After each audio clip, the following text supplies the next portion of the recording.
इस्लामाबाद के तीनों हलकों में मुबैना इंतखाबी धांधली के खिलाफ इलेक्शन ट्रिब्यूनल में समाअत जारी है।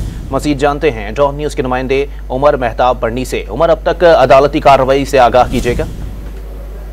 इस्लामाबाद हाईकोर्ट के जस्टिस तारिक महमूद जहांगीरी इस्लामाबाद के 3 हलकों में मुबैना धांधली के खिलाफ पीटीआई उम्मीदवारों की दरख्वास्तों पर समाअत कर रहे हैं। दौरान समाअत जस्टिस तारिक महमूद जहांगीरी ने दरख्वास्त गुजार वकील को इलेक्शन रूल्स पढ़ने की हिदायत की। दरख्वास्त गुजार वकील ने इलेक्शन एक्ट में लिखा ट्रिब्यूनल प्रोसेस पढ़ा।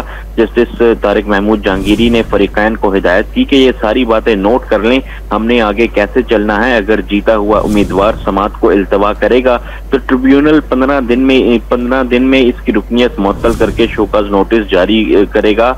दौरान समाअत जस्टिस तारिक महमूद जहांगीरी ने रिमार्क्स दिए कि इलेक्शन ट्रिब्यूनल के लिए तरीकाकार जो है वो वाज़ेह है। ट्रिब्यूनल के पास शोकॉज नोटिस जारी करके मेंबरशिप मुअत्तल करने का भी इख्तियार है। अगर इल्तवा होगा तो 1 लाख रुपए का जुर्माना भी आयद किया जाएगा। ये बुनियादी असूल है, क्या किसी को इस पर एतराज है? जस्टिस तारिक महमूद जहांगीरी की जानिब से तारिक फजल चौधरी के वकील की सरजनिश भी की गई। और इलेक्शन ट्रिब्यूनल में समाअत इस वक्त जारी है। अपडेट कर रहे थे उमर मेहताब बर्नी, आपका शुक्रिया।